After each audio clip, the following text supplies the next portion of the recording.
Pedirle algo al universo no nos excusa de creer en lo que estamos pidiendo para que nos llegue. De hecho, cuando le pedimos cosas al universo, debemos darnos cuenta de que pedir no es la mejor palabra, no es la palabra adecuada, porque pedir una cosa puede denotar que lo pedimos por favor, porque no lo tenemos, cuando en realidad pedir significa reclamar, y reclamar quiere decir que quieres algo que es tuyo, que lo reclamas, porque ya es tuyo. Pero reclamar no en el mal sentido de lo que quiere decir reclamar, sino en el buen sentido, en el sentido de reclamo este tipo de prosperidad, por ejemplo, porque me lo merezco, porque sí. Ahora explicaré por qué merecemos las cosas porque sí cuando hablamos de todo esto y cuando pedimos cosas al universo o a nuestra mente o cuando simplemente queremos entrenar nuestra mente, ¿vale? Ahora vamos a ver por qué. Porque un error espiritual que cometemos a veces es pensar que no nos merecemos las cosas, porque se supone que para merecer algo tenemos que ganárnoslo, ¿no? Tenemos que trabajar, tenemos que esforzarnos por ello.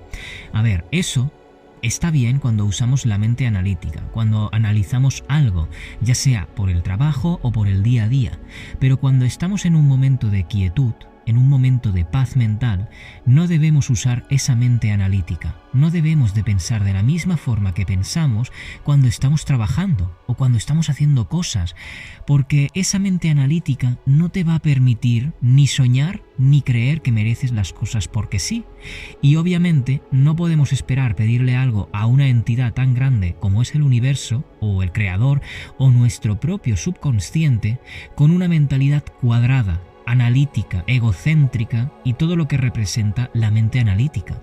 Porque el universo o el inconsciente colectivo o todas estas cosas que tienen entre sí una conexión que no llegamos a entender o a percibir, está siempre escuchando y está siempre atenta. Tu subconsciente siempre está escuchando, siempre está dándote lo que pides. La diferencia de por qué a veces lo ves y otras no, es esa mente analítica, ese ego que te permite que entren o que no entren las cosas en el subconsciente. El ego, por ejemplo, siempre va a permitir que entre lo malo, siempre. ¿Por qué? Porque se basa en la supervivencia y el ego siempre va a mantenerte alejado de situaciones desconocidas por supervivencia, porque quiere sobrevivir, porque tiene miedo de que ese deseo que tú quieres sea algo que pueda quitarte la vida, aunque no tenga ningún riesgo. El ego no lo conoce, entonces siempre va a intentar analizar las cosas, analizarlo todo, decirte que tienes que trabajártelo, decirte que tienes que esforzarte más, porque el ego funciona así, pero no tú. Tú no eres tu ego, tú no eres esa voz en la cabeza que te dice cosas malas. Es por esto que cuando pedimos o reclamamos algo al universo, como digo, tenemos que hacerlo desde momentos de quietud, porque ese ego, ese análisis, baja la guardia, se va a dormir para permitirle al cuerpo conciliar en sueño. Pero ¿qué ocurre en realidad cuando nos estamos durmiendo? ¿Alguna vez te lo has preguntado?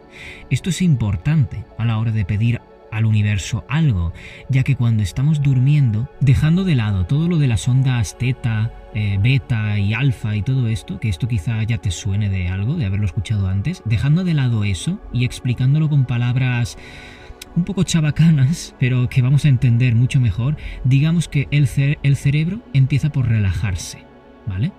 En esta fase, en la fase de relajarse, digamos, tú aún eres consciente, aún te das cuenta de lo que estás pensando y de lo que sientes. Estás, para que me entiendas, estás con los ojos cerrados. Estás con los ojos cerrados y te das cuenta de ello, de que acabas de cerrar los ojos y vas a irte a dormir. Si avanzamos un poquito más, empezamos a entrar en las divagaciones mentales, empezamos a entrar en ese limbo del sueño, ¿vale? Cuando empezamos a divagar, que es donde ya apenas nos damos cuenta de lo que pensamos o decimos, ya no nos damos cuenta. Aquí, en esta fase, es cuando comienzas a soñar, cuando comenzamos a quedarnos dormidos. Y es en esta fase cuando muchas veces soñamos que nos caemos y pegamos un sobresalto, nos despertamos de golpe porque hemos soñado que nos caemos o que pasa algo y nos pegamos ese sobresalto. Eso ocurre cuando la mente entra, como digo, en este como limbo, digamos, entre estar dormido y estar despierto, cuando divagamos. En este punto es difícil pensar en cosas de forma consciente, porque el consciente, la mente analítica, está ya fuera, como digo, está en un limbo entre estar dormido y despierto, entonces ya no somos conscientes. Pero en este mismo punto como nos dice Neville, es en el que tenemos que pedir esas cosas al universo o a nuestro subconsciente, porque lo que pidamos en ese punto es lo que va a penetrar en el subconsciente y con lo que va a trabajar a lo largo de la noche y lo que vamos a terminar atrayendo muy pronto. Ahora explicaré cómo hacer esto, cómo influir en este punto, pero antes, si te fijas, muchas veces cuando estamos soñando, soñamos porque estamos a punto de despertar. En realidad, siempre estamos soñando, nuestra mente no para, ni siquiera cuando dormimos, porque cuando dormimos, nuestra mente se pone a soñar. Pero ¿cómo nos damos cuenta de esto? Si yo estoy durmiendo de forma consciente, digamos, que me he quedado dormido, ¿quién es el que hace que la mente sueñe? ¿Lo hace ella sola? En parte sí, pero el que hace esto podríamos decir que es el mismo que hace que sigas respirando cuando estás durmiendo. O que hace que tu corazón siga latiendo, es decir, tu subconsciente. Tu subconsciente se encarga de que tú sigas funcionando cuando te apagas por las noches. Entonces es el propio subconsciente el que lo hace todo, desde mantenerte vivo hasta darte cosas en que pensar, concretamente los sueños que tienes, cuando tú conscientemente estás apagado, ¿vale? Tu mente consciente está apagada, pero tu cerebro sigue funcionando. Es como cuando dejamos un ordenador suspendido. Las cosas que teníamos puestas en ese ordenador, los programas que tuviéramos abiertos, si suspendemos el ordenador, los programas siguen activos, siguen en marcha. Pero el ordenador está, entre comillas, apagado, de forma consciente, digamos. Pero si pulsamos el espacio o el enter o cualquier tecla del ordenador, el ordenador se enciende y las cosas que teníamos puestas siguen activas, siguen abiertas, digamos. Pues esto es lo mismo. Nuestra mente subconsciente es la que influye, mejor dicho, en pensamientos y sueños en nuestro cerebro, cuando nuestro consciente, es decir, nosotros mismos, para que nos entendamos, estamos dormidos, pero nuestro cerebro, como digo, sigue funcionando, a causa del subconsciente, ¿vale? Ahí lo he dicho bien. ¿Qué ocurriría entonces si nos dormimos con el sentimiento del deseo cumplido? Si nos dormimos pidiendo al universo o a nuestro subconsciente las cosas que queremos, que nuestro subconsciente nos tirará esas cosas mientras dormimos.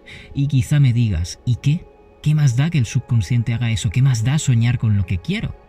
Que aquello que penetre en el subconsciente, hará mediante formas que no conocemos en estos planos físicos, y ahora explicaré esto por qué, que tú consigas de forma consciente aquello que querías. ¿Cómo sabemos que esto es así? Que el subconsciente tiene ese poder, porque Dios, para Neville Goddard, o el subconsciente, no está atado a 3 dimensiones y 5 sentidos como tú, como yo y como todo el mundo, ¿vale? Estamos atados al tiempo, al espacio, a 3 dimensiones, a 5 sentidos. El subconsciente no, tu imaginación no está atada a esto.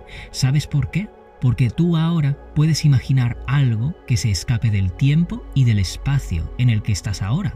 Ejemplo, imagínate que estás viendo la Tierra desde el espacio, o que estás debajo del agua, debajo del mar. Esas cosas son ejemplos de cosas que tú puedes visualizar y que te muestran que esa imagen mental que has creado puede llevar consigo un sentimiento también. Tú puedes imaginarte desde el espacio y eso te puede causar un sentimiento dentro de ti de libertad o de vacío o de estar solo o sola. Y todo esto en conjunto nos demuestra que nuestra imaginación no está atada al 3D, a la realidad que nos rodea, porque tú en esta realidad, con tus sentidos humanos y las 3 dimensiones en que vivimos, no puedes estar en el espacio, ahora mismo. Puedes imaginarte ahí, pero físicamente no puedes estar ahí, ¿vale? No tenemos esos recursos para ello, necesitamos un cohete, digamos. Entonces, como digo, si nos dormimos con esas imágenes y el sentimiento que nos transmiten, en vez de estas imágenes del espacio y todo esto, por supuesto con tu deseo, aquello que quieres, lo que hacemos es penetrar al subconsciente para que éste atraiga esas situaciones, porque como ya hemos visto, no está atado al 3D, como nuestro cuerpo físico.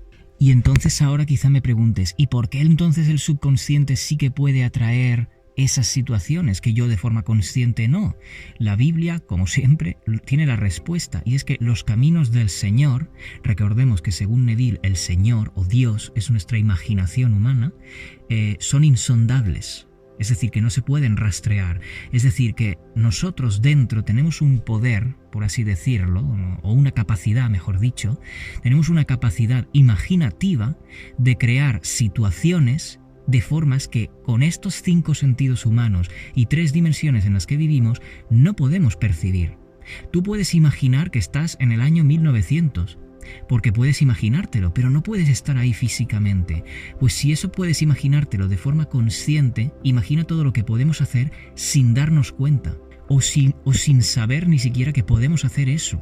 Imagínate todo lo que podemos hacer y ni siquiera sabemos que lo podemos hacer. Esos son los caminos, por así decirlo, que tiene nuestra imaginación, que tiene nuestro subconsciente. Si tú desperdigas a 50 personas en un bosque gigante de miles de kilómetros cuadrados, todas no, pero la mayoría se van a juntar en el mismo punto, porque también estamos conectados a ese inconsciente colectivo, como unidad, por así decir. Lo que quiero decir con esto es que no somos lo que parecemos ser, simplemente. No somos solo lo que percibimos, somos algo más que no percibimos, que no podemos percibir, o no hemos desarrollado esa capacidad para percibir. Y eso, que no tenemos esa capacidad para percibir todavía, es lo que atrae esas situaciones hacia nuestra vida.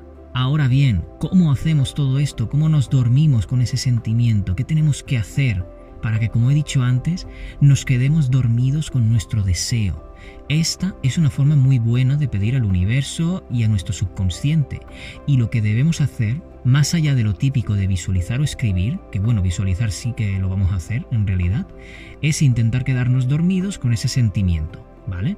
Y para ello tenemos varias formas de hacerlo. Las típicas ya puede ser que las conozcas, que es escribiendo, haciendo afirmaciones y visualizando, que esto está muy bien, pero hay que hacerlo de forma sentida, con ese sentimiento que te causa eso que quieres. Porque con las cosas que queremos podemos sentir 2 cosas. Una, carencia de que lo quiero pero no lo tengo. Y 2, gratitud porque siento que ya lo tengo. Y otras formas es causando un impacto en tu subconsciente.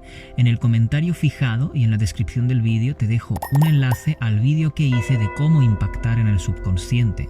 Pero una forma de hacer esto es haciendo cosas que no solemos hacer en relación a nuestro deseo. Es decir, por ejemplo, si tú quieres, no sé, ¿qué te digo? Un perro, pues claro, los perros por las mañanas, mediodía, noche, en fin, tienen que salir a pasear. Pues algo que puedes hacer, si no tienes perro, es hacer como que sales a pasearlo, aunque vayas solo o vayas sola. Este ejemplo sé que es un poco raro, pero bueno, es un ejemplo de algo que puede causar un impacto en ti y en tu subconsciente. Porque esto, si no tienes perro, es algo que quizá no sueles hacer, ir a pasear por la noche. Esto llévalo a tu deseo, por supuesto. Como digo, en el vídeo de cómo impactar en el subconsciente lo explico con más detalle. Pero lo importante de ese impacto es que luego, cara a la noche, cuando te acuestes, debes pensar en eso que has hecho. ¿Y por qué lo has hecho? Lo has hecho porque es algo que tienes. Si, por ejemplo, tu caso es que quieres dinero, el dinero puede representar libertad de hacer un poco lo que quieras, ¿no?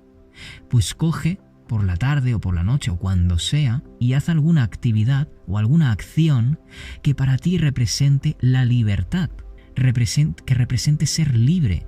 Quizás sea pasear por una montaña o pasear con el coche sin ir a ningún sitio o irte de tiendas, qué sé yo. Lo que a ti te represente la libertad económica o la libertad de tiempo o lo que sea, hazlo. Porque quizás sea algo que no sueles hacer.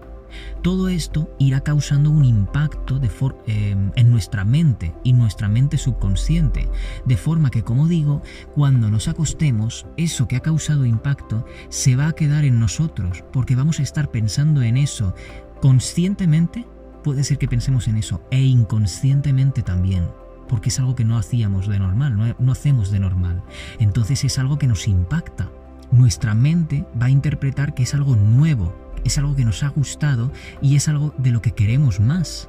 Aquí es donde vamos a hacer esas visualizaciones, como puedes estar haciendo hasta ahora, que hemos dicho antes, o ese pedir al universo, de forma que antes de quedarnos dormidos, puedes decir también en voz alta para escucharte a ti mismo cómo has sentido hacer eso que no sueles hacer, o cómo sientes, qué sensación te causa o cómo sientes, qué sensación te causan las afirmaciones o escrituras que estás haciendo. Esto en sí mismo quizás sea algo que no sueles hacer, porque a veces las afirmaciones o las lecturas las hacemos para nosotros, en voz baja, para nosotros, para dentro. Pero al decirlas en voz alta ya es algo que puede causar un pequeño impacto en tu subconsciente, porque te estás escuchando a ti mismo, a ti misma. Y todo esto sobra con hacerlo bien una vez. Y recalco lo de bien, hay que hacerlo bien. ¿Cómo sabemos cuándo lo hemos hecho bien? Cuando te despiertas al día siguiente con seguridad, con la seguridad de que ya tienes lo que estabas pidiendo, de que no tienes dudas, de que no tienes preocupaciones, de que no te preocupa. ¿Cómo sabemos cuándo lo hemos hecho bien? Cuando pasa una semana a lo mejor y no tienes dudas con respecto a ello, a tu deseo. Cuando no tienes dudas. Por supuesto, podemos ayudarnos de afirmaciones que incluyan al universo, pero lo mejor siempre es ayudarnos de la gratitud, de sentir la gratitud de ya poseer esa situación, persona u objeto. Afirmaciones que mezclan la gratitud con el universo también las podemos usar. Ejemplo, yo, pones tu nombre, soy un hombre o una mujer muy feliz y agradecido con la vida y con el universo. Y el universo me agradece mi gratitud dándome un estilo de vida maravilloso en el que siempre obtengo lo que quiero. Cosas así, por supuesto, afirmaciones a tu gusto y que a ti te hagan sentir bien. Y esto, repito, con hacerlo una vez, pero bien, es suficiente. A raíz de ahí simplemente espera con fe y sin dudar o desesperarte de no ver lo que has pedido, porque eso es lo que rompe un poco las manifestaciones. Pero si te mantienes tranquilo, tranquila haciendo esto, puedes hacerlo si quieres, si no quieres una vez, puedes hacerlo unos días, si te causa mejor sensación, pero siempre manteniendo una buena actitud y sin analizar nada. Y al hacer las cosas de esta forma y manteniéndote firme y con voluntad ante lo que has pedido, comenzarás a ver las primeras señales de tu deseo cumplido. Pero también te digo que todo esto no lo tienes que coger, como dije en el vídeo anterior, como un hábito. No cojas esto como un hábito, porque los hábitos no son lo mismo que un estilo de vida. Un estilo de vida es cómo vives tú de normal, las cosas que sueles hacer de normal. Coger un hábito es coger una costumbre que vas a repetir de forma automática. O vas a intentar darte cuenta de que lo estás haciendo, pero a fin de cuentas es intentar hacer algo de forma automática. ¿Por qué no tenemos que hacer afirmaciones y cosas de estas en forma de hábito? Porque tu deseo es algo que tiene que estar incluido en tu estilo de vida, no como un hábito de necesidad o de carencia. Por eso tienes que hacer las cosas con hacerlas una vez, pero bien, o unas cuantas, lo que a ti mejor sensación te cause. Y utiliza lo que mejor sensación te cause también. Escritura, un tablero, unas afirmaciones, lo que a ti más te guste. No hay nada que esté bien o nada que esté mal. Es lo que mejor sensación a ti te cause. Y repito, recalco, con hacerlo bien una vez es suficiente. El resto del día simplemente siéntete agradecido por la vida. Siente gratitud, intenta sentir gratitud, intenta sentirte feliz, porque esos sentimientos son los que van a terminar atrayendo eso que tú querías a tu vida. Déjame saber en los comentarios si te ha gustado este vídeo y si has llegado hasta aquí, quiero darte las gracias y te recuerdo que si quieres puedes suscribirte. Muchas gracias por ver el vídeo hasta aquí.